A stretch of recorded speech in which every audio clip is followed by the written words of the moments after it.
Hey, this is Derek Sav. Thanks a lot for tuning in. Today's video is going to give you a sneak peek of my Ableton Live DJ template. So without further ado, let's take a look. So this is my DJ template. As you can see, I have 3 audio tracks with identical effects tracks in each.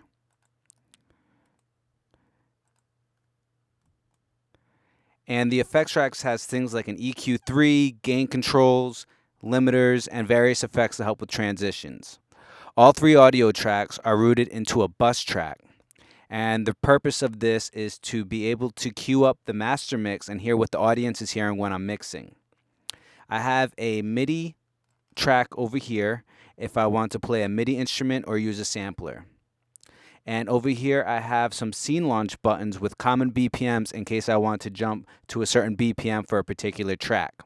I also have my tempo MIDI map to a knob on my APC 40. I use 2 return tracks, one for different delays and one for a reverb and other effects. Next, I will show you the hardware I use. I use an audio box USB as my audio interface.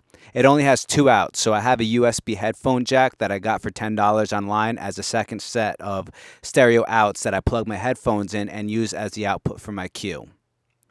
And over here, I have my beloved APC 40. So there's 2 ways to change the tempo. One is using a scene launch button to jump directly to a specified tempo. And the other way is manually using the knob that I have MIDI mapped to my tempo control.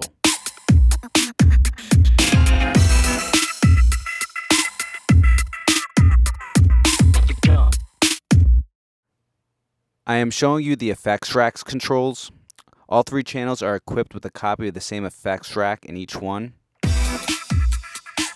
This is a low pass filter, high pass, fade to gray, redux. This one's called Instant Soup.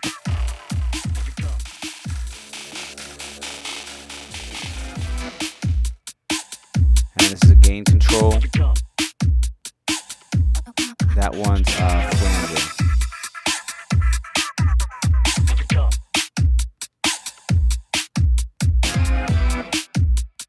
I'll show you how I use an EQ using a combination of control banks. Now I have an EQ for each track. Low cut, mids, highs, and my gain control. And this is a bass cut switch.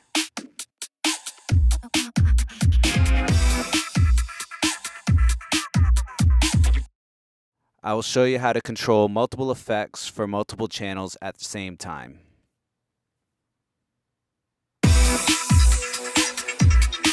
This bank controls this track, low pass. And if I want to control the effects for this track, this third track, instead of switching over and not being able to control the effects for the first track, I will just keep the effects track for the first track open, and I can control a couple of the effects for the third track over here on this top bank. So this one gives it the fade to gray effect for this third track here.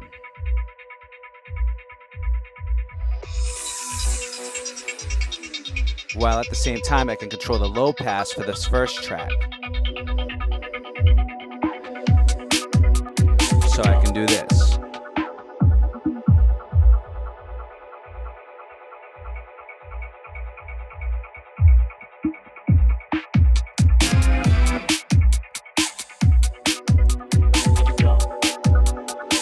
I can control the fade to gray here. This corresponds to this track. This corresponds to this track, and these 2 corresponds to that track. So for this track, I can use the fade to gray here. And notice it's reflected on this bank for this first track. And then I can shut the effects off for the corresponding tracks using this.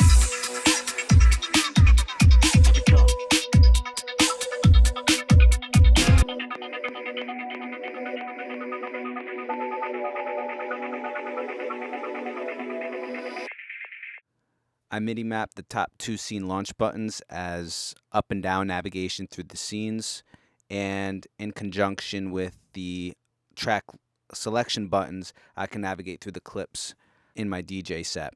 But I find that using the mouse is quicker and easier. But when I do have a particular clip selected, I can use this button as loop in and loop out. And then the third button as loop off.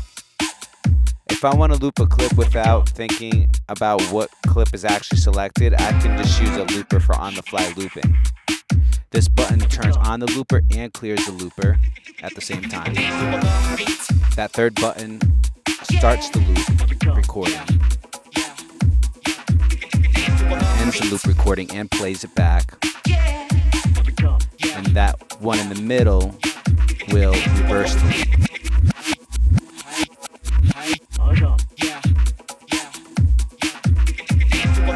And I have a looper for each of the 3 tracks.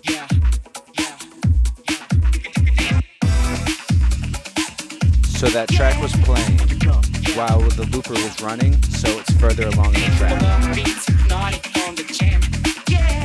So this is for loop track 1, loop track 2, and loop track 3. And all the buttons are the same. Reverse, reverse, reverse, and multi-purpose button, and so on.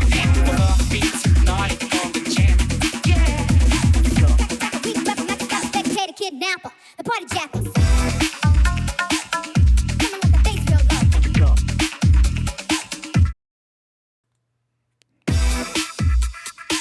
Over here are my beat repeats. If I have the effect tracks open, I can have a manual beat repeat,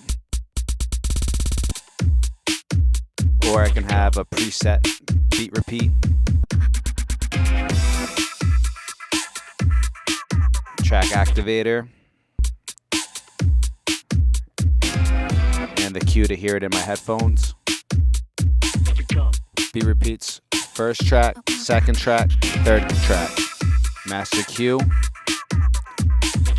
And also this is a mono switch to turn the mix into mono.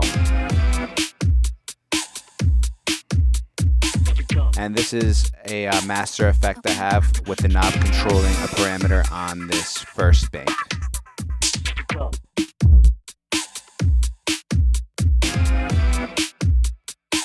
Sends for the A, track 1,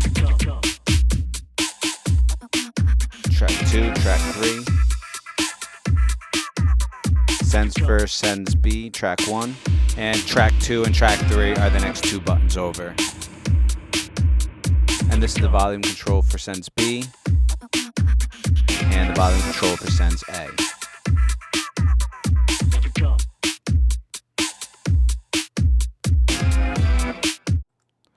I'd like to go a little bit more in depth about my sends controls. This over here is my Sense A page.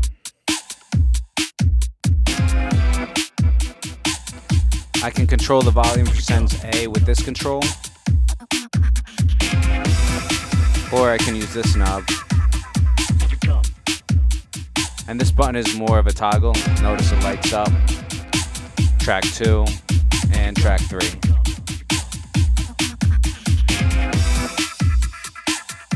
This is the feedback parameter for the delay.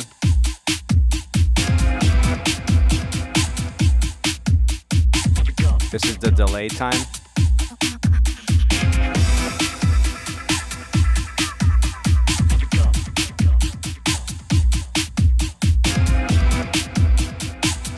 And I got 3 different types of delays. This is a regular delay. This is repitch mode.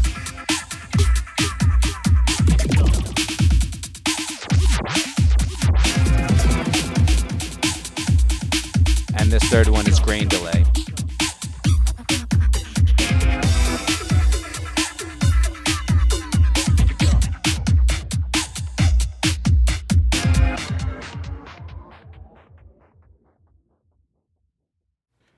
I'm going to show you how I use my microphone during my live sets.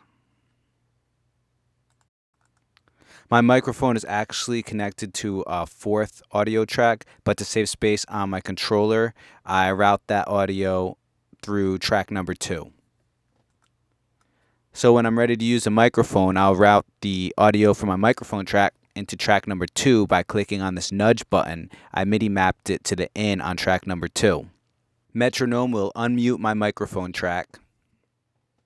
MIDI will arm it, and record will start recording the audio. Now I can use the sends from track number 2. Like say if I want to use a delay, put a beat behind it and everything's in time. I can use the effect track on track number 2 now to add and also I like using rain delay in my voice sometimes too.